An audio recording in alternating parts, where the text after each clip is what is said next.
na gutiri undu ungi kimani wa boro na gwitu ni guku githunguri haha gicagi muno makiria ona ndikwenda kwaria uhoro wa githunguri. I have consulted with the IEBC and there's a technical issue.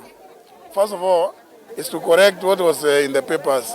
Actually, the court order on the question of Article 99, Clause 2, Paragraph D, the order was from the High Court, it went to the Court of Appeal. The case is pending in the Supreme Court, but there has been an order of stay.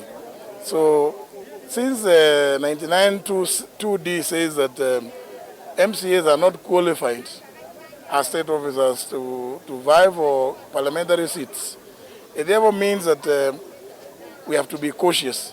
But of course, I'm happy that after consultations, the IEBC has also made it clear to all that are serving MCAs that by the time you present your nomination papers, you must not therefore be sitting, which does not apply to the members of parliament.